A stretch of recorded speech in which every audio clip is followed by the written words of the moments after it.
conditions for our trip to Lake Rathbun, they sure wouldn't be the ones we encountered. Unseasonably cold temperatures, at least 20 degrees below normal, high winds and clear skies were what we found. But when you get the opportunity to go fishing, you make the most of it. Corey Batterson is one of the best crappie anglers in the Midwest, and if anyone could show us some crappies, Corey was the guy.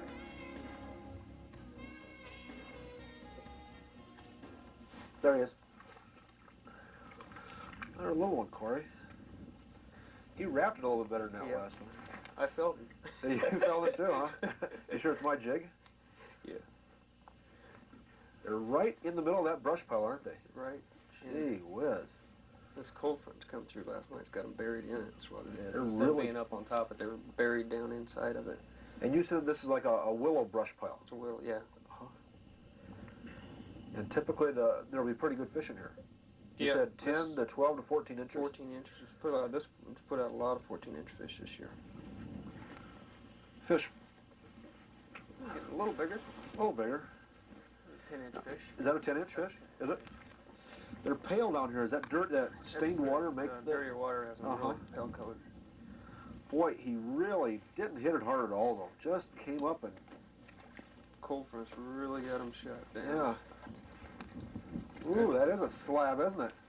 That's the size you were telling us about. That's the size. That is a good one. Is that 12 or 13 inches? That's a 12. 12 incher? 11 and a half. Boy, they're buried in those cribs. Now, we're fishing a crib here, or a brush pile. They call it cribs in some areas, brush piles in others. Yeah. But after the cold front goes, let's put it back. After the cold fronts go through, how do these crappies react? Well, when they're active, they'll be around this wood. But when you get a cold front come through, that brush or the wood, they'll bury up against it. Just kind of, I don't know whether it's... They'll dig get in. real inactive and they'll just bury down in there. When the fish are active, they'll be near the top of the brush pile. They'll sit on the top over, suspend over the top of it.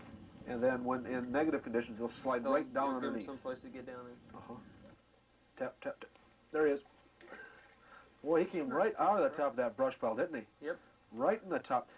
We're using 8-pound solar line, Corey. I understand the 8-pound test. You know, this is heavy cover we're fishing in. Right. You've got to get them out of there. But why do you like the green so well? Well, there's a lot of times you'll see a hit before you'll feel a hit. Especially with the crappies. And that can mean a little big difference between losing a fish and catching a fish. You see the hit. You'll see the hit more than you'll feel the hit. Because, especially in this type of weather, they're not hitting hard. There's one. Boy, they're right in the top, aren't they? You're just swinging that thing once and he comes right out of there. But they're right in the top and they're not hitting hard. And you see the line jump. You'll see it twitch, whereas a clear line, you can't see your line as well. Yeah, and you don't think the green color bothers the fish. No, not at all. They don't care, do they? No. Better one.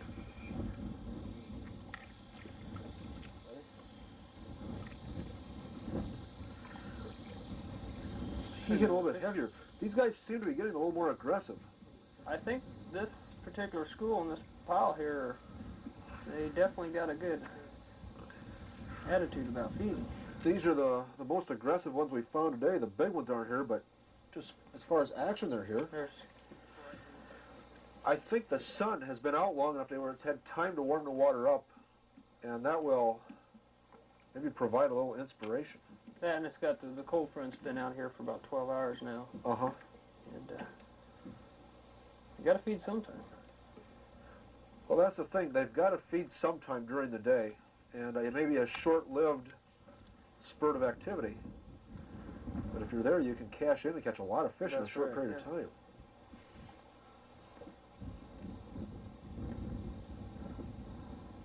One thing, you find these areas that got these small fish on a day like today, and the little fish are biting. That doesn't necessarily mean that the big ones won't be in there or aren't there. The big ones, they've got enough body fat where they don't want to feed for a couple days. They won't, but it seems like the small fish will always bite. Small fish will always go. Yeah. Ooh. There he goes.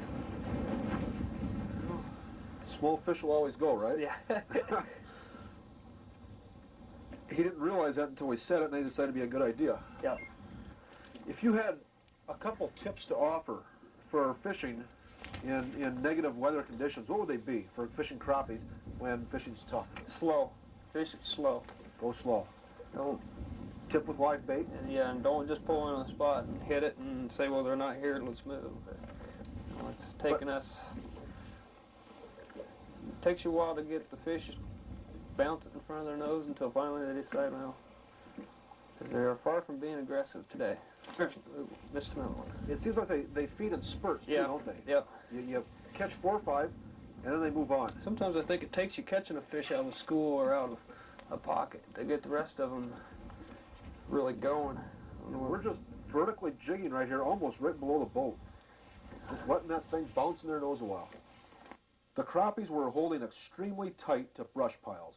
We found the brush piles with our bottom line sonar, then dropped a marker a few feet away from the brush. We didn't want the marker right on the brush pile because a hooked fish might get tangled in the marker line. We simply used the marker as a point of reference. Action wasn't fast in Rathbun, but that's fishing. Rathbun is full of crappies, as well as walleyes and white bass. The crappies were tough on Lake Rathbun. We tried a bunch of different baits. If the walleyes would have been going real well, we would have gone with a power grub. That's a real good bait when the fish are active. That action tail really calls them in. As it was, the foxy jig, the lipstick jig, the gypsy jig, all of these baits tipped with minnows did a good job of producing fish under tough conditions. Thanks for joining us this week. I'm Bob Jensen. We'll see you next week on the Outdoor Sportsman. Wow. You're on them, Corey. They get a little bigger. They are. It's about a 10.5-inch fish. You're on 10-inch them. Now, fish. what color are you using? I went to that orange with a chartreuse tail on it. That real bright one again. Bright orange with chartreuse tail. That's a good. We've been experimenting with a lot of different colors here, but it seems those ones with the fluorescent, brighter colors are far more productive. In a darker colored upper body, but in a bright color. This is kind of that neon orange with a yellow chartreuse tail. Do you find the fish are color conscious a lot of the time, or just in certain conditions? Sometimes they are, sometimes they're not. Like when fish are really aggressive, color really doesn't seem to have to do a factor. You catch them on one and turn around and catch them on another, but sometimes when they're like they are today in a neutral, very negative mode, they're a good fish.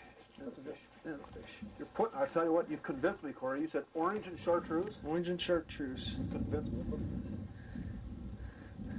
That's a right straight below the boat. Right straight below.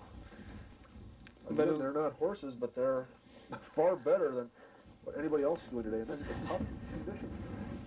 Orange head, chartreuse tail. Right. Right at the top of there, Corey. Another one. Now we're using 3.5-inch fathead minnows, and a lot of times people use a lot smaller minnows for crappies. Why do you like the bigger size? I like the bigger. Well, like you can see, a small crappie is not going to refuse a large bait. I think it gives off a better vibration. In this dirty water, then fish are going to feed more by using your lateral line and filling the bait than they are by seeing the bait.